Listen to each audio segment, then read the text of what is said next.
Hi, my name is Jim Daubendiek, and we would like to welcome you to the Jefferson Telephone Company's Telephony Museum. Our family has been involved with the telephone business since the 1890s. In the 1950s and 60s, my grandfather Carl and his two sons, Bill and my father Gene, ran a construction company that worked with over 200 telephone companies in Iowa and the surrounding states. The companies they worked with would dispose of their outdated phones, so naturally they would save numerous artifacts for the Jefferson Museum. This museum, one of the first in the nation dedicated to the preservation of telephone history and the advancement of the independent telecom industry, was built in 1957 with a complete renovation beginning in 2013. Many of the items here were collected by the Daubendiek family throughout the years in the telephony business. Other items were donated by parties interested in the preservation of the telephone industry.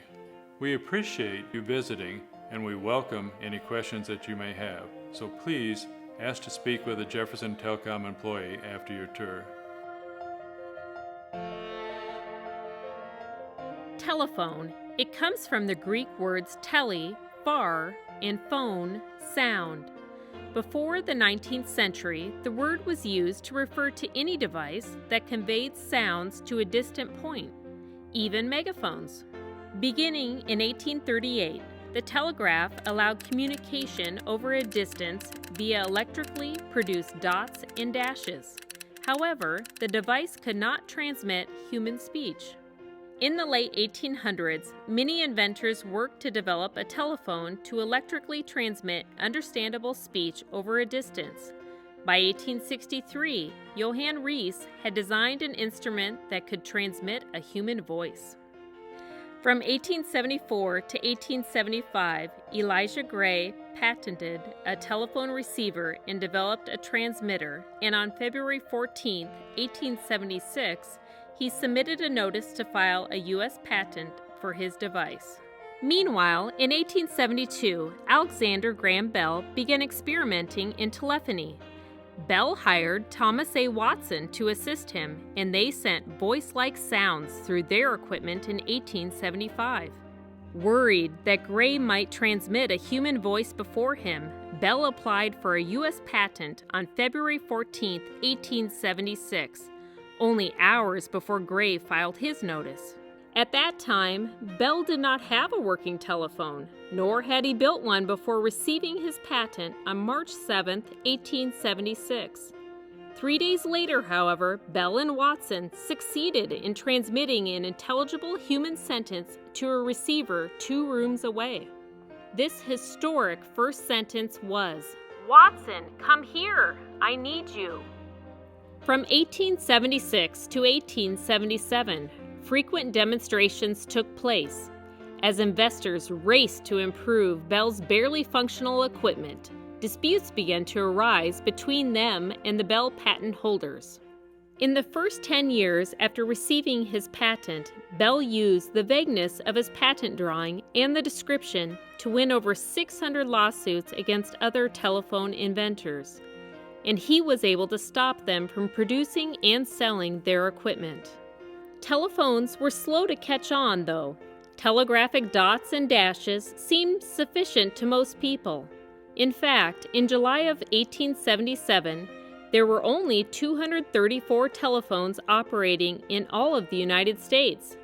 They were leased in pairs and could connect only 2 locations. In the late 19th century, an independent telephone company referred to any company that provided service outside of the Bell telephone system. Between 1876 and 1894, most telephone technology was patented and controlled by the Bell system, so it became difficult for independents to form or operate. Before Alexander Graham Bell's last patent expired in 1894, few independent companies existed. After 1894, independents were able to provide service using newly available, non-Bell telephone equipment. Most independent companies set up shop in small areas not served by the Bell system. Many were family businesses.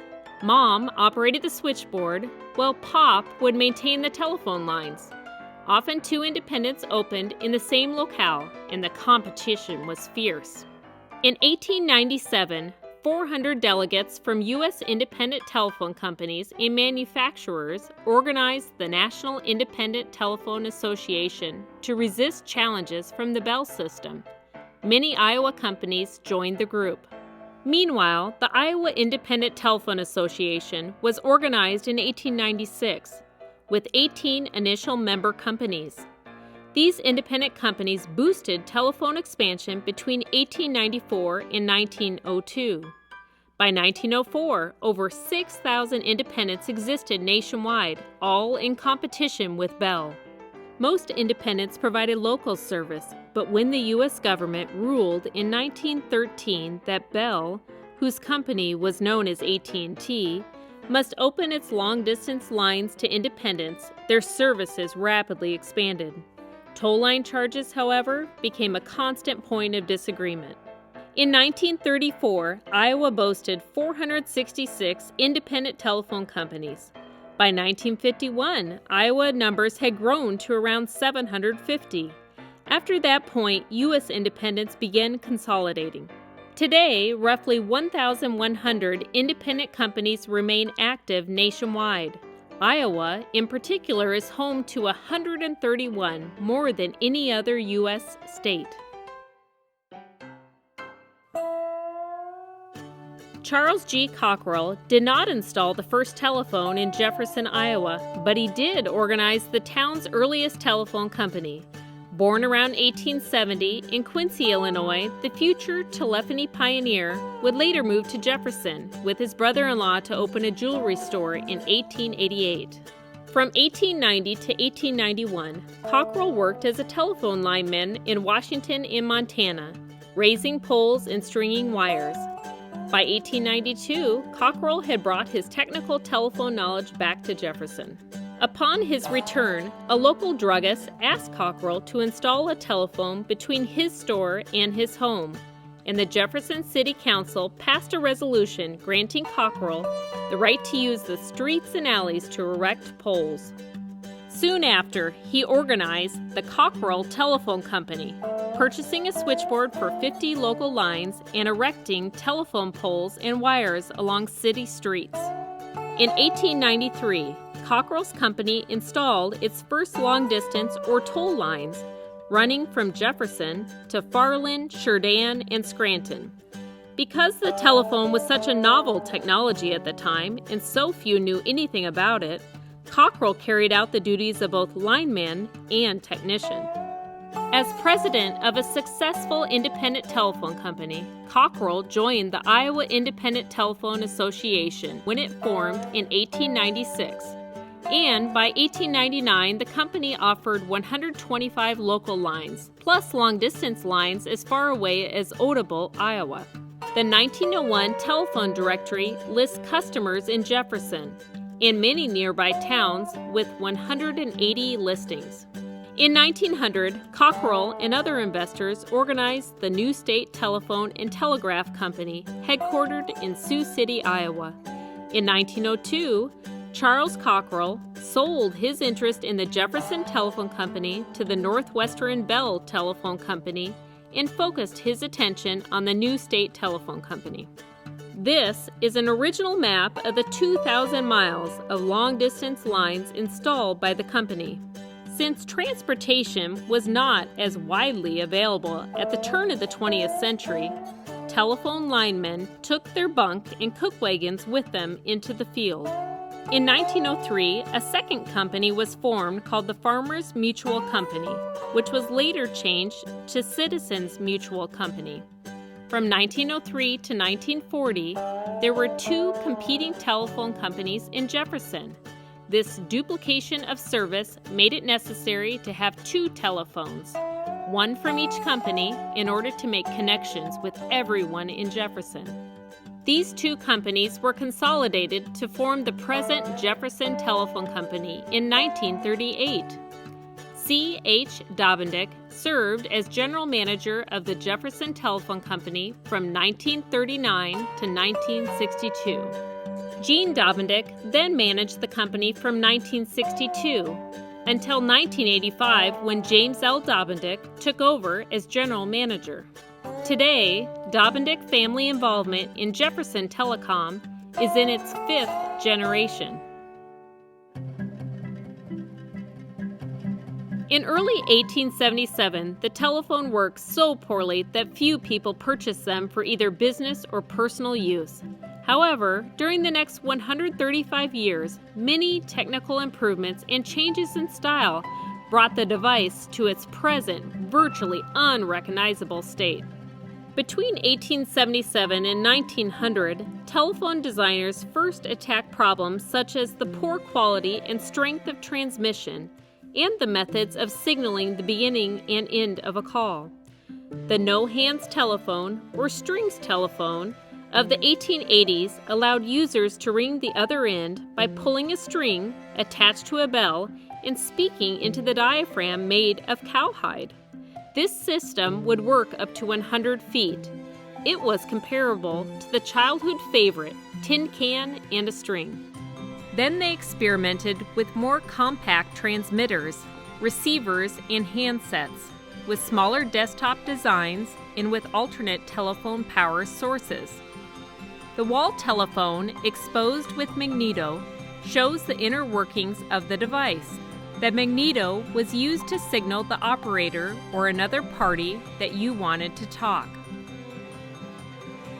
Early in the 20th century, privacy concerns led to the invention of telephone booths, various mouthpiece attachments, such as the whisper phone, and even automatic dials to bypass curious operators. The hushaphone is a small rectangular baffle that fits over the mouthpiece of a telephone, allowing an opening in the front just big enough to place your lips. When speaking into this device, the party on the other end of the line can hear you clearly, but no one in the same room as you could hear your conversation. This device is often cited as being the first step in the breaking of the government-sanctioned AT&T monopoly over the telephone industry. Payphones then appeared, allowing users to place calls even when away from home or the office. These examples of payphones feature dollar slots for phone calls. There were numerous payphones in Jefferson from the 40s through the 80s, with the last standing payphone in town located at the Jefferson Municipal Airport. In 1950, the Jefferson Telephone Company was the first such group to have general highway mobile telephone service installed in our trucks. This novel technology made it possible for employees to communicate back to the central office. To reduce weight, manufacturers began fashioning telephones from thin steel and later plastic instead of heavy wood. The Erica phone was the first one-piece telephone produced in 1957. The dial was located on the underside of the phone, and the device was very popular in Jefferson homes at the time. With most significant performance problems overcome by the 1960s, many engineers focused on developing stylish, modern telephone designs. At the same time, new touch-tone dials were introduced. The touch-tone card dialer is a computerized phone allowing users to speed dial by inserting a punch card to be read and dialed automatically. Before being placed in the museum, this piece was still in working order. This red, secure telephone was removed from the White House in 1977, where it had been used during Jimmy Carter's tenure. A Jefferson Telephone Company employee went to work in Washington, D.C. to provide secure lines for businesses. He retrieved this phone from the White House for our museum. In the early 90s, this video phone was used to transmit a still frame black and white picture between callers who were far away. At the time, this device retailed for $399. During World War II, placing a wireless call on the go became possible by use of two-way radio telephones, and by 1946, engineers had developed similar operating portable telephones for public use. First used in automobiles in the 50s, these were called mobile phones. Further research led to the first portable phone designed for use outside of automobiles in 1973, and later cordless phones for home and office use. In 1979, the first public cellular network began operation. Today, cell phone users roam their homes, towns, countries, and the world, taking calls on portable telephones smaller than their pants pockets. In 1991, Jefferson Telecom became an agent for U.S. Cellular, providing the latest cell phones and accessories in our area. This insulator glass display case showcases the different shapes, colors, and sizes of insulators used in the past. Insulators were typically made with recycled glass, thus the array of colors. They were placed at the top of the crossarms of telephone poles, and their purpose was to insulate the electrical wires they carried.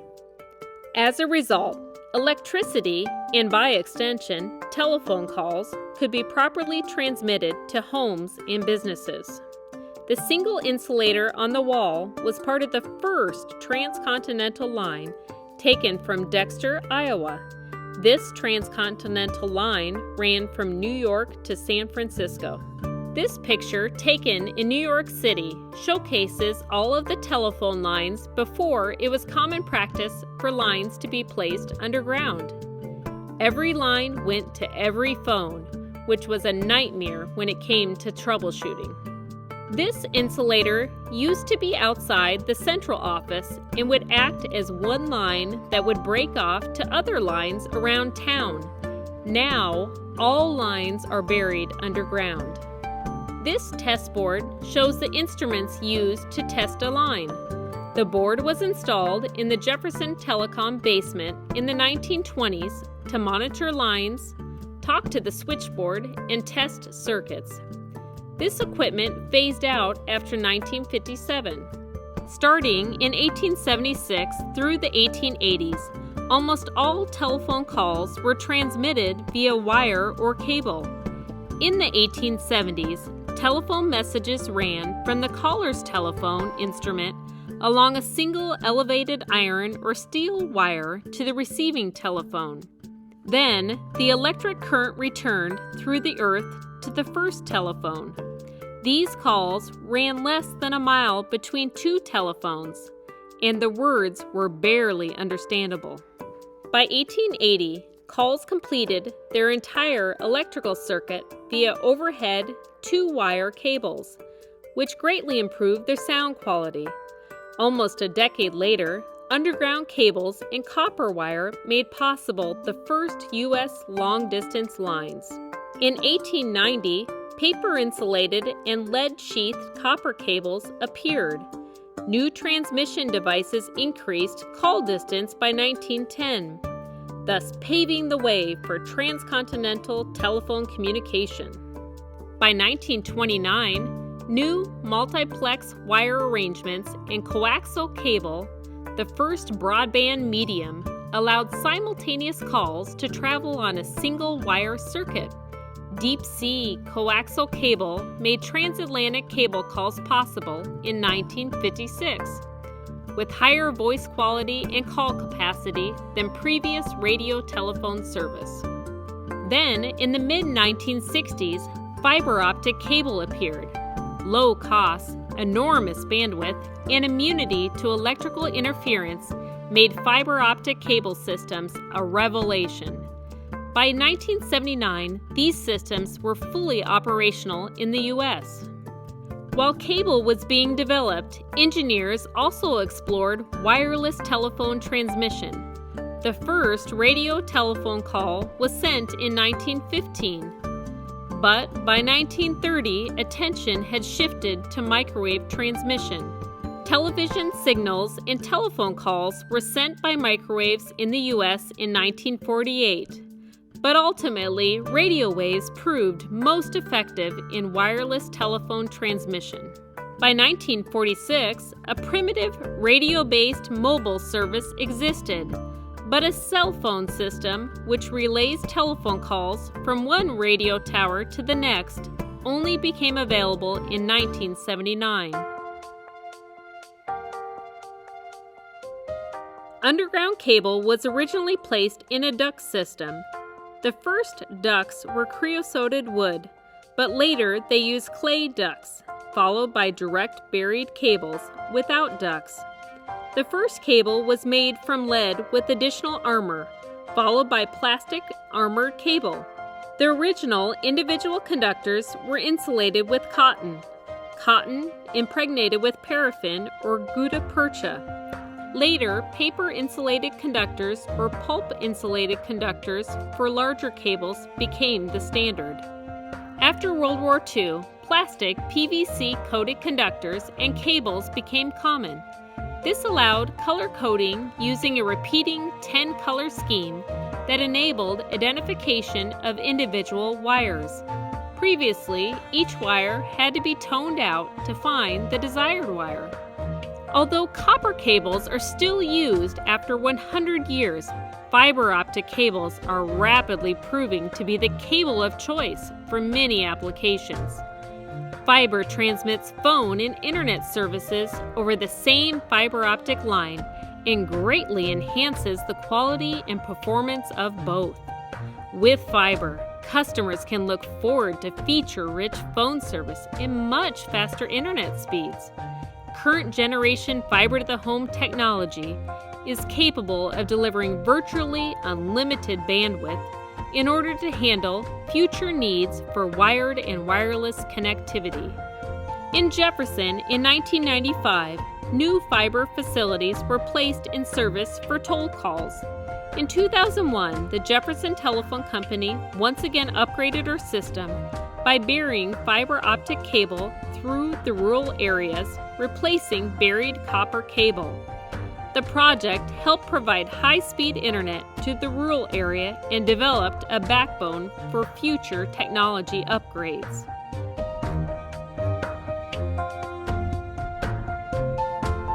Cable splicing is the joining of two or more individual cable conductors to form an electrical connection. The first splices were hand-twisted. Sometimes these were coated with solder to make a superior connection. Then all of the connections would be wrapped in muslin and coated with paraffin to boil out any moisture.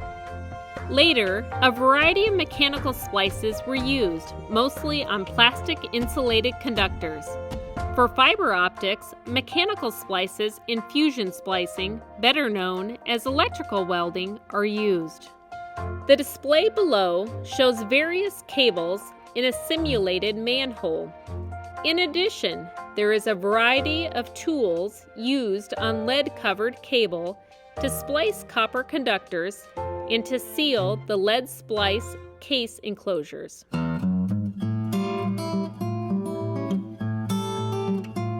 In telephone parlance, switching is the process of connecting a call coming from a caller into the telephone office to its intended receiver.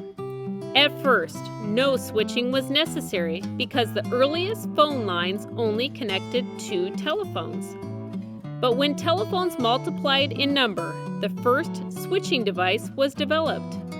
This is a replica of the first commercial switchboard, installed in Connecticut in 1878. It connected 21 customers. Connections were made by moving the levers between the different bars and contacts.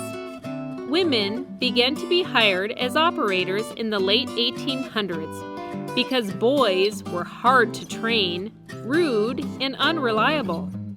In 1888, Almond B. Stroger, an undertaker by trade who thought his calls were being diverted to a rival undertaker, invented a mechanical switching device that automatically connected incoming calls and their recipients without needing an operator. This device would later be known as the Stroger switch. Two other automatic, mechanical switching systems were later developed. The first crossbar system was installed in New York in 1938. A A second, automatic mechanical switching system, the XY system, appeared in the 1950s. The years between 1938 to 1968 saw the introduction of operator direct distance dialing, customer direct distance dialing, touch tone dialing, and area codes. The invention of the transistor in 1948, combined with demands in the 1950s for faster and smaller switching equipment, revolutionized switching systems by 1960. The first electronic computerized system began operating in 1965. This computerized system handled more calls in many switching operations previously requiring operator or customer attention. In 1976, the first digital computerized switching equipment in the U.S. was put into service. As digital equipment spread, the last manual telephone exchange in America was replaced by 1983. And the last known Stroger switching exchange in North America was replaced with digital equipment in 2002. The Amana Colonies, 7 eastern Iowa villages settled in 1855, first began to manufacture telephones and switchboards in 1880. At the time, Frederick Hahn, a cabinet and clockmaker from Middle Amana, crafted the Amana's first magneto telephones. Hand-making parts such as walnut cabinets, switch hooks, magneto generators, and induction coils. By the late 1880s, every part of the colony was connected through telephones. Each village had its own switchboard that tied into all of the other village switchboards. These phones would be placed in public locations, such as stores and train depots, as the colony was a communal society whose philosophy barred residents from personal ownership. All the while, the colony avoided a Bell patent lawsuit by not creating any instrument for resale. Examples of instruments produced by the colony can be seen here, as well as in the telephone case across the room. All Amana telephone instruments were made with local material such as walnut. The craftsmanship of the telephones was so fine that the sawed edges did not need to be smoothed with either a plane or sandpaper. The switchboard upstairs shows 3 positions of a 4-position switchboard that was used for long-distance toll switching and was in service in Jefferson from 1957 until 1982. A shared service line or party line is a system where 2 or more telephones are connected in the same local loop. A call to one party would also ring in all houses connected to the same line. Telephone operators would identify a specific user by giving each telephone a unique ring pattern, letting the others know this call was not for them. Later, more advanced ringing systems made it possible to ring an individual party without alerting other parties. It was not uncommon for 8 or more people to share a party line. However, only one could make or receive an individual call at any one time. This was a source of many complaints. In response, a survey was taken, and over 90% of the respondents thought some limitations of call length were in order so that more subscribers would get a chance to use the lines. As a result, in 1950, Gene Daubendiek, Jefferson Telephone Company general manager, designed, built, and installed this 53 farm line automatic timer and disconnect. Parties would hear a warning tone after 6 minutes and they would be disconnected after 7 minutes. This device was very well received by users. Jefferson Telecom has invested in our community to provide fiber technology as the need for reliable and faster broadband service has risen among our customers. Services such as Voice over Internet Protocol, or VoIP, Internet Protocol Television, and streaming services requiring internet connections are quickly becoming the norm. Mobile phone providers will continue to provide cellular devices that are intuitive, constantly evolving, and ensuring that we are always connected with one another. Jefferson Telecom is proud of our history in Jefferson and the advancements that have been made in telephony, not only in our community, but nationwide. We look forward to continuing to provide the telecommunications services that our customers deserve.